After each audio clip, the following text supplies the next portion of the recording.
Okay, folks, buckle up, because you are not going to believe this. This is one of those stories that's so crazy you almost think it's, well, an Onion article. It's wild, right? The Onion, the satirical news site, the kings of fake news, they went and bought Infowars. I know. You couldn't make this up. It's like, what even is this timeline anymore? So we're diving deep into this, all thanks to an article we found in Se Pegó el Texto. Definitely worth a deep dive, this one. Where do we even start? Well, for anyone who's been living under a rock, let's do a super quick recap.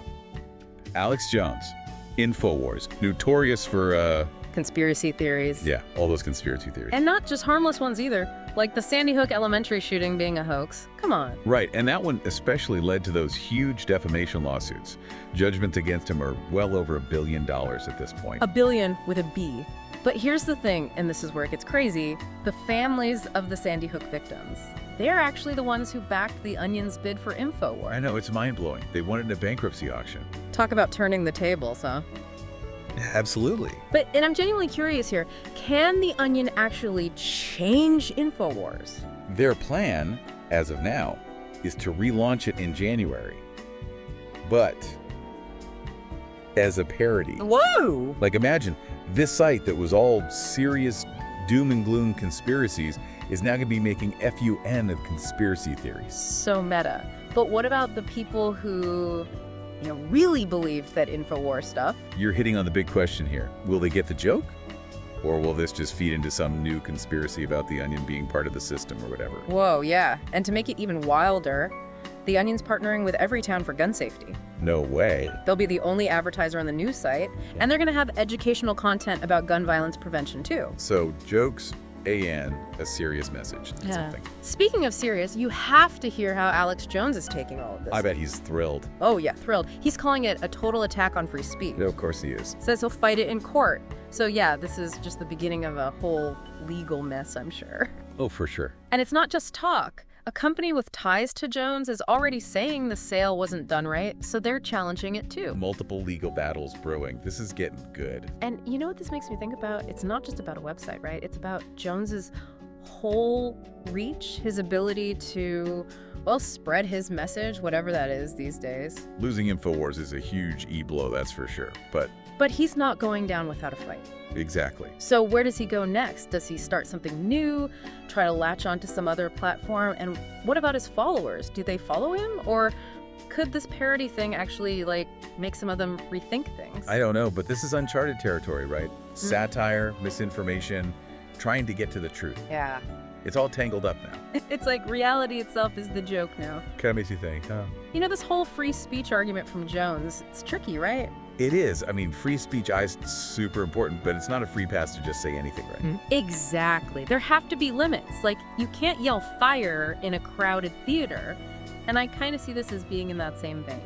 Yeah, there are legal limits on speech, especially when it can cause direct harm.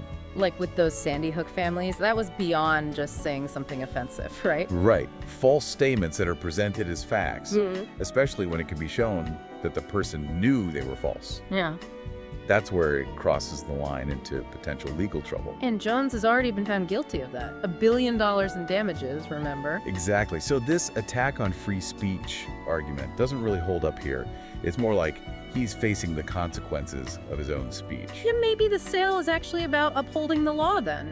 Making sure he can't keep profiting off of spreading those lies. You could definitely see it that way. This whole thing is so bizarre. You've got Alex Jones, this guy who built his platform on fear and outrage, and then you've got The Onion, famous for making fun of powerful people and ideas.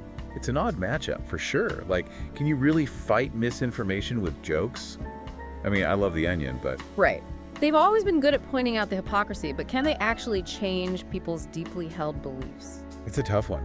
Some people think satire can be really effective, make people question things, but then there's the worry that it could backfire. Backfire how? Well, satire is often subtle, right? So it can be misunderstood, especially online. And in a world where everyone is already so divided, it could just make things worse. So instead of changing minds, it could make people dig in even deeper. Exactly. It's a real risk. Okay, but what about all the people who followed Alex Jones all these years? What happens to them now? I don't know. It's hard to say. Do they just find some new conspiracy theory to latch onto? Or does the Onion's parody actually make them think, wait a minute? It's like, what is the psychology of someone who believes in these conspiracy theories in the first place? That's a whole other topic, but it often comes down to a feeling of powerlessness.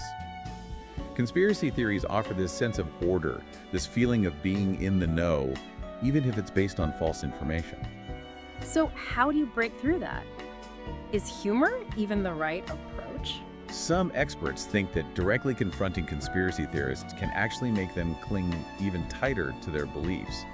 Instead, they say you need to try to understand their fears, their anxieties. So more listening and less mocking. Exactly. Find some common ground, even if it's just agreeing that it's good to have a civil conversation, which, let's be honest, is pretty rare these days. It's a tough situation, that's for sure. It is, and it really highlights how important it is to think critically, to be able to evaluate information from different sources. Media literacy is a superpower these days. Okay, one last thing I've been dying to get your take on. The Onion teaming up with every town for gun safety. Yeah, that's a wild card. Right. They'll be the only advertiser on the new Infowars, and they'll have educational content about gun violence prevention. Is this genius, or is it going to blow up in their faces? I honestly don't know. On the one hand, it's great that they're using this platform to promote a cause like gun safety. But on the other hand, It does kind of feel like they're picking a side. right, and for a satirical news site, that's a risky move. It could alienate a lot of their audience. It's like they're trying to walk this tightrope between humor and activism. Exactly. Yeah. And the whole world is watching. It's almost like a social experiment at this point. Like, what happens when you mix satire, conspiracy theories, and gun control? We're about to find out. This is definitely one for the history books. You know, it's funny, we've been talking about this whole Onion Infowars thing, but it's made me think about something bigger. Oh yeah, like what? Just how hard it is to even know what's real anymore. Like, the lines between news and satire, facts and opinions, it's all blurred. It really is. It's like you've got to be a detective these days just to figure out what's going on.